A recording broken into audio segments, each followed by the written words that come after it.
udah malam, apakah bisa? Bisa? Apakah saya boleh meminta identitas untuk prosesnya? Oh, tentu saja boleh. Dengan Ibu Lia ya? Iya. Saya proses, Ibu ini sebentar ya. Baiklah.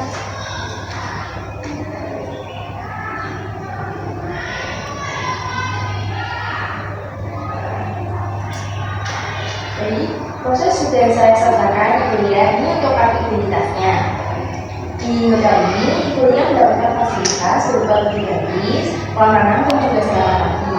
Untuk sarapan paginya dimulai pukul 7 sampai pukul 10.